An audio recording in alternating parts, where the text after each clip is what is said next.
नमस्ते। चलो विज्ञान के पहले चैप्टर का करते हैं एक बढ़िया सा रिवीजन। ये एक क्विक गाइड है ताकि एग्जाम के लिए सारे जरूरी कॉन्सेप्ट्स एकदम फटाफट याद हो जाएं। तो चलो एक बहुत ही आसान से सवाल से शुरू करते हैं। कभी सोचा है कि धूप में रखा पौधा छांव वाले पौधे से लंबा क्यों होता है? हम सब ने ये देखा तो होगा, है ना? बस यही छोटा सा सवाल हमें साइंस की एक कमाल की दुनिया में ले जाता है। असल में पूरा का पूरा साइंस, चाहे वो कितनी भी छोटी बात हो या कोई बहुत बड़ी खोज, सब कुछ शुरू होता है जिज्ञासा से। मतलब जब भी हम पूछते हैं ना क्यों या ये कैसे हुआ, तो समझ लो हम एक साइंटिस्ट की तरह सोचना शुरू कर चुके हैं। और ये समझना बहुत जरूरी है कि साइंस सिर्फ किताबों में लिखी हुई बातें नहीं है। नहीं, ये तो एक एक्टिव प्रोसेस है खोज करने का, बिल्कुल एक पहेली के खेल की तरह जो कभी खत्म ही नहीं होता। सोचिए, हर जवाब एक नया सवाल लेकर आता है। तो सवाल ये है कि साइंटिस्ट्स इन पहेलियों को सुलझाते कैसे हैं? उनके पास एक खास टूलकिट होता है और इसी टूलकिट को हम कहते हैं वैज्ञानिक विधि या साइंटिफिक मेथड। चलो देखते हैं कि ये टूलकिट आखिर काम कैसे करता है। तो ये हैं वो 6 स्टेप्स एक सिस्टमैटिक इन्वेस्टिगेशन के। किसी भी वैज्ञानिक जांच की ये बुनियाद हैं। ऑब्जर्वेशन से शुरू करके सवाल पूछना, फिर एक हाइपोथेसिस बनाना, एक्सपेरिमेंट करना। ये पूरा प्रोसेस हमें सही तरीके से जवाब ढूंढने में मदद करता है। तो चलो एक एक करके इन स्टेप्स को समझते हैं। सिर्फ थ्योरी से तो काम नहीं चलेगा, है ना? चलो इसको एक्शन में देखते हैं। हम अपने उसी पहले वाले सवाल, मतलब पौधे वाले सवाल पर इस मेथड को लगाकर देखेंगे। तो स्टेप 1 और 2, ऑब्जर्वेशन और सवाल। सबसे पहला काम है अपने आसपास की चीजों को बस ध्यान से देखना। जब हम नोटिस करते हैं कि अरे, धूप वाला पौधा तो ज्यादा अच्छे से बढ़ रहा है, तो दिमाग में अपने आप सवाल आता है, ऐसा हो क्यों रहा है? बस यहीं से साइंटिफिक जांच शुरू हो जाती है। अब आता है स्टेप 3, एक हाइपोथेसिस बनाना। अब ये क्या होता है? सिंपल भाषा में कहें तो ये हमारे सवाल का एक संभावित जवाब है, एक ऐसा आइडिया जिसे हम टेस्ट कर सकते हैं। मतलब एक पढ़ा लिखा अंदाजा, एक एजुकेटेड गेस। जैसे कि हमारी हाइपोथेसिस हो सकती है, जिन पौधों को ज्यादा धूप मिलती है वो छांव में रखे पौधों से ज्यादा तेजी से बढ़ेंगे। देखिए ये कितना क्लियर है।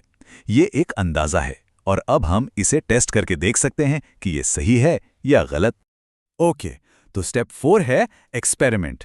अब आता है साइंस का डूइंग वाला पार्ट। मतलब अब हम एक फेयर टेस्ट डिजाइन करेंगे, ये देखने के लिए कि हमारी हाइपोथेसिस सही है भी या नहीं। तो पौधे वाले केस में हम क्या करेंगे? कुछ पौधे धूप में रखेंगे और कुछ छांव में।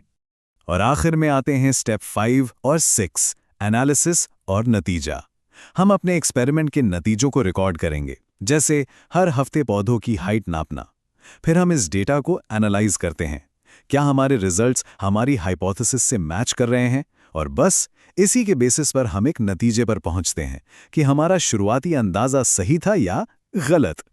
लेकिन रुकिए, किसी भी एक्सपेरिमेंट का सबसे जरूरी नियम, एक ऐसा नियम जो ये पक्का करता है कि हमारे नतीजे भरोसे के लायक हैं। इसे कहते हैं एक वेरिएबल का नियम। मतलब एक फेयर टेस्ट में हम एक बार में सिर्फ एक ही चीज बदलते हैं। जैसे यहां सिर्फ सूरज की रोशनी, बाकी सब कुछ, मिट्टी, पानी, गमले का साइज एकदम सेम रहेगा। सोचो, अगर हम धूप के साथ साथ पानी की मात्रा भी बदल देते तो हमें कभी पक्का पता ही नहीं चलता कि पौधे की ग्रोथ धूप की वजह से बदली या पानी की वजह से, है ना? इसीलिए एक बार में एक ही वेरिएबल।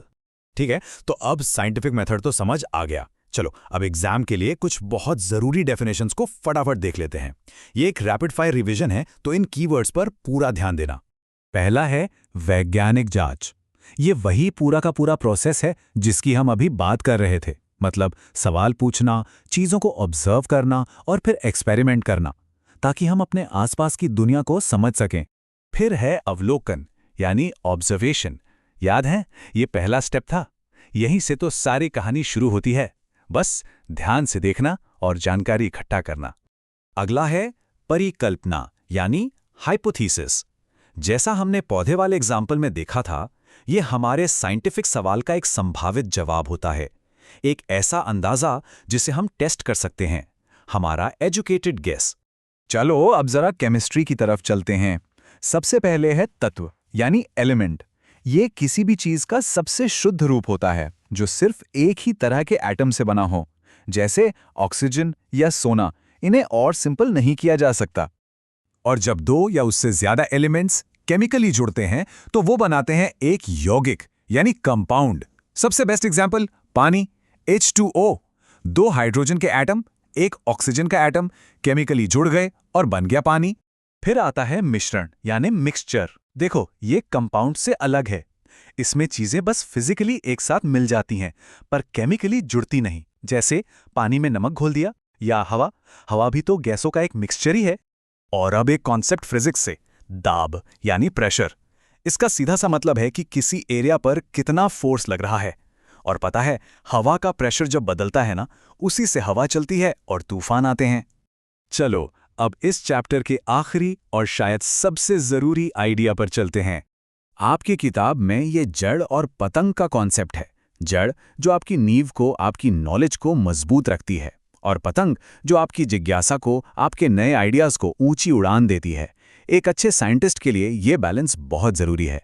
मजबूत जड़ें और ऊंची उड़ान भरने वाली पतंग दोनों चाहिए। तो अब सवाल यह है कि रोजमर्रा की जिंदगी का वो कौन सा रहस्य है जिसे सुलझाने की कोशिश की जाएगी। अपने आसपास देखिए, कोई तो ऐसी चीज होगी जो हैरान करती है। बस उसी जिज्ञासा को पकड़िए, साइंटिफिक मेथड का इस्तेमाल कीजिए और देखिए कि क्या नई खोज की जा सकती है।